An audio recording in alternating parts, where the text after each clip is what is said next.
ನಾಯಕರು ಇವತ್ತು ಡಿಸೈಡ್ ಮಾಡಿದ್ದಾರೆ. ಕೋಲಾರ ಲೋಕಸಭಾ ಕ್ಷೇತ್ರದಲ್ಲಿ ಎನ್ಡಿಎ ಮೈತ್ರಿಕೂಟದ ಅಭ್ಯರ್ಥಿ ನಮ್ಮ ಮಲ್ಲೇಶ್ವರನ ಗೆಲ್ಬೇಕು ಅಂತೇಳಿ ಇವತ್ತೇನು ಲೋಕಸಭಾ ಚುನಾವಣೆ ಸಂದರ್ಭದಲ್ಲಿ ಹಿಂದೆ ಏನು ಮೈತ್ರಿಗಳಾಗ್ತಾ ಇತ್ತು, ನಾವು ಲೋಕಸಭಾ ಚುನಾವಣೆಗಳಲ್ಲಿ ಯಾವತ್ತೂ ಜೆಡಿಎಸ್ ಮತ್ತೆ ಬಿಜೆಪಿ ಮೈತ್ರಿ ಆಗಿರಲಿಲ್ಲ. ಇದೇ ಫಸ್ಟ್ ಟೈಮ್. ನೀವೆಲ್ಲ 10-10 ಬಂದ್ರಿ, ನಮ್ಮನ್ನು ದುಬಾರಿ ಮಾಡೋಣ, ನಾಮಿನೇಷನ್ ಹಾಕಿದ್ರೆ ಸಮನ್ವಯ ಸಭೆ ಅಂತೇಳಿ ಎಲ್ಲ ಮುಖಂಡರು ಹೇಳ್ತಾ ಇದ್ರು.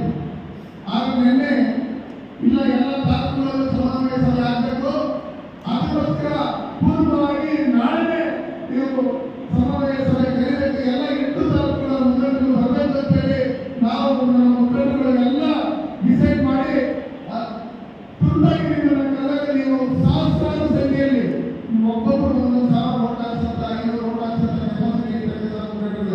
ಎಷ್ಟೋ ಜನಕ್ಕೆ ನೀವು ಮುಖ್ಯಂತ ಯೋಗ್ಯತೆ ಇದೆ, ಆದ್ರೂ ನಾವು ಕೂತಿದ್ದೀರಿ ನಿಮ್ಮ ಗರ್ಭಸ್. ಹಂಗಾಗಿ ನಾವು 26ನೇ ತಾರೀಕು ಚುನಾವಣೆ ಇದೆ, ನಾವೆಲ್ಲ ನೋಡ್ತಾ ಇದ್ದೀವಿ.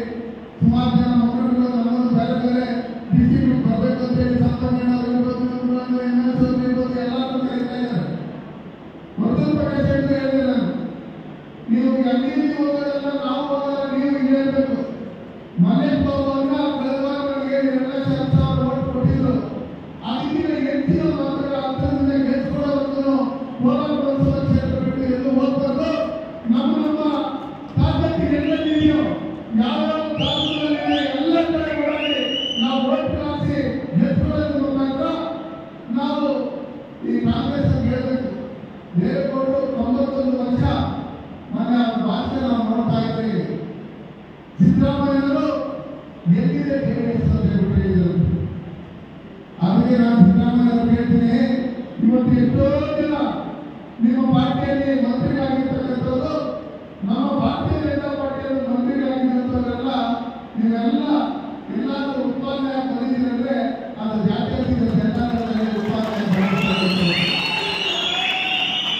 ಆಗಿರ್ತಕ್ಕಂಥ ಸಂದರ್ಭದಲ್ಲಿ ಬೇರೆ ನಿರ್ವಹಿಸಿದ್ರೆ ಸಿದ್ದರಾಮಯ್ಯ ಹೆಸರೆಲ್ಲ ಯಾರು ಇರ್ತಾರೆ ಕರ್ನಾಟಕದಲ್ಲಿ?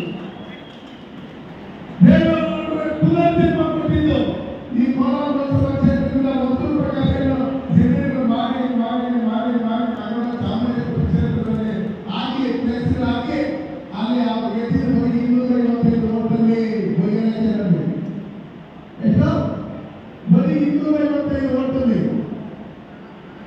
ಓಡಲ್ಲಿ ಆಗಿರ್ತಕ್ಕಂಥ ಸಂದರ್ಭದಲ್ಲಿ ಕೋಲಾರ ಲೋಕಸಭಾ ಕ್ಷೇತ್ರದಲ್ಲಿ 11 ಜನ ಶಾಸಕರು ಜೆಡಿಎಸ್ ಒಂದು ಕಾಲದಲ್ಲಿ ಅರಣ್ಯ ಜಿಲ್ಲೆ ಇದ್ದಾಗ 7 ಜನ ಶಾಸಕರು ಇದ್ರೆ, 5 ಜನ ಶಾಸಕರು ಇದ್ರೆ, 6 ಜನ ಶಾಸಕರು ಇದ್ರೆ.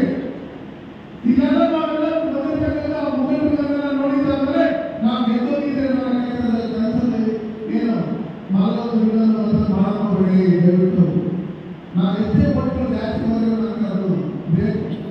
ಒಂದು ದೊಡ್ಡ ಕಮ್ಮಿ ಆದ್ರೆ ದುರ್ಮಾರೇನು ಒಂದು ದೊಡ್ಡಲ್ಲಿ ಗೆದ್ದಿದ್ದು ಬಿಟ್ಟು ಅವತ್ತು ಸೋತಿದ್ದಕ್ಕೆ ಮನೆ ಕೊಡಲಾಗಲ್ಲ ಮತ್ತೆ ಗೆದ್ದರು ಒಂದು ದೊಡ್ಡಲ್ಲಿ. ಅದಕ್ಕೋಸ್ಕರ ನಾವು ಮನೇಲಿ ಹೋಗೋದು ನಮ್ಮದೇ ಹೋಗೋದು, ಆದ್ರೆ ಮೋಸ ಇಲ್ಲ ಅವ್ರ ಹತ್ರ. ಯಾಕಂದ್ರೆ ಮೋಸ ಇಲ್ಲ, ಕೆಲವು ನಗಿತಾರೆ, ಮೋಸ ಇರುತ್ತೆ. ಯಾಕಂದ್ರೆ ನಗಿತಾರೆ, ಮೋಸ ಇರುತ್ತೆ, ಜೋರಾಗಿ ಮಾತಾಡ್ತಾರೆ, ಮೋಸ ಇರುತ್ತೆ. ನಾವಿವತ್ತು ನಮ್ಗೆ ಸಿಕ್ಕಿರ್ತಕ್ಕಂಥ ಸುವರ್ಣ ಅವಕಾಶ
ಅಂತೇಳಿ ಒಂದು ಚೈನಾ ಮತ್ತೆ ಪಾಕಿಸ್ತಾನದವರು ಭಾರತ ಅಂದ್ರೆ ಇದು ಬರ್ತಾರೆ.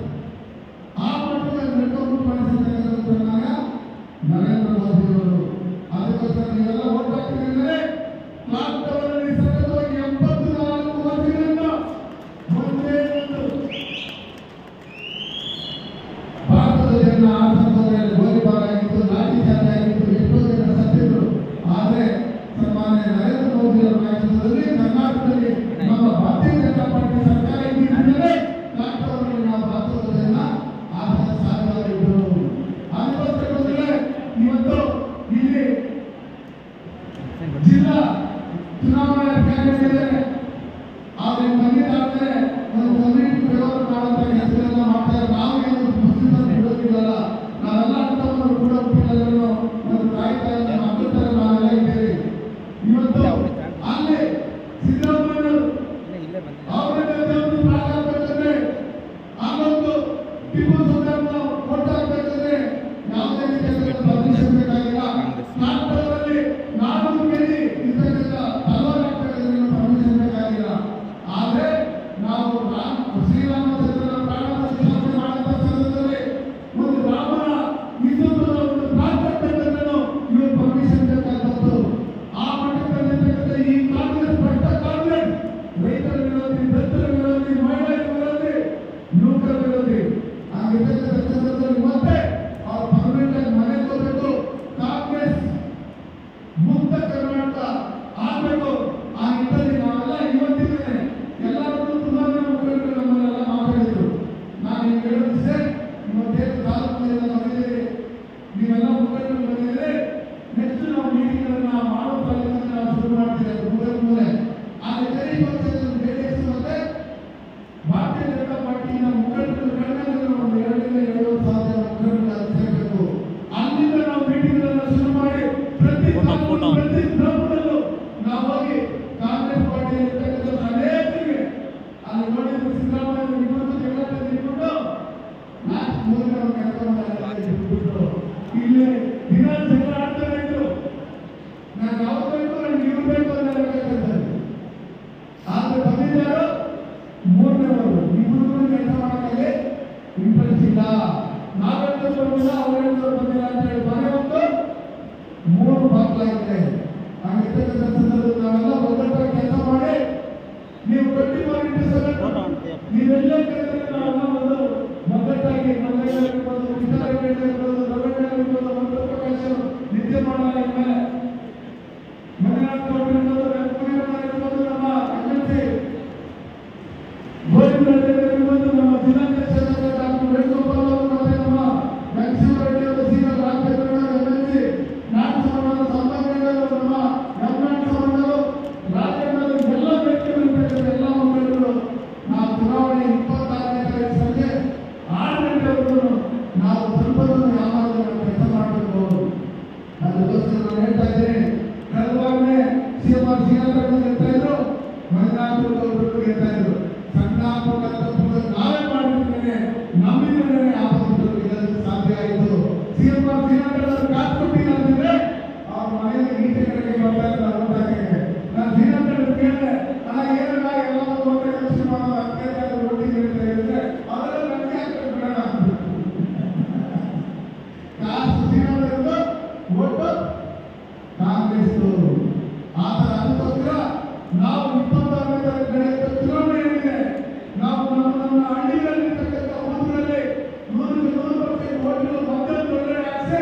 ಅದಾದ್ಮೇಲೆ ಯಾರ್ಯಾರು ಪಾಕಿಸ್ತಾನ ಕೆಲಸ ಮಾಡ್ತಾರೆ, ಯಾವ ಬೂತ್ಗಳಲ್ಲಿ ಓಟ್ ಬರಲ್ಲ, ಯಾವ ಬೂತ್ಗಳಲ್ಲಿ 4 ಗಂಟೆಗೆ ಓಟ್ ಹಾಕಬಹುದು ಮಗ ನೋಡಿದ್ರೆ ಅವರು ಬೇರೆ ಬೇರೆ ಪಾರ್ಟಿ ಓಟ್ ಹಾಕ್ತಾರಲ್ಲ. ನಾವು ವಾಜಪೇಯಿ ಕೆಲಸ ಮಾಡಿ ಅಲ್ಲಿ ಯಾವುದೇ ರೀತಿಯಾದಂಥ ವೋಟಿಂಗ್ ನಡೆದಿರ್ತಕ್ಕಂಥ ರೀತಿಯಲ್ಲಿ ಇಲ್ಲಿರ್ತಕ್ಕಂಥ ಸ್ಥಳೀಯರ ಒಂದು ಓಟ್ ಹಾಕಬೇಕು. ಆ ನಿಟ್ಟಿನಲ್ಲಿ ನಾವೆಲ್ಲ ಎಚ್ಚರಿಕೆಯಿಂದ ನೋಡ್ಕೋಬೇಕು ಅಂತ ಹೇಳಿ ನಾವೆಲ್ಲರೂ ತಾಲೂಕಲ್ಲಿರ್ತಕ್ಕಂಥ ಎಲ್ಲ ಮುಖಂಡರು ನಾವೆಲ್ಲರೂ ಒಂದು ಅಭ್ಯರ್ಥಿ ಮಾತಾಡ್ಸಕ್ಕಾಗಲ್ಲ, ಅವ್ರಿಗೂ ಒತ್ತಡ ಇರುತ್ತೆ. ಅದಕ್ಕೋಸ್ಕರ ನಾವೇ ಅಭ್ಯರ್ಥಿ ಅಂತೇಳಿ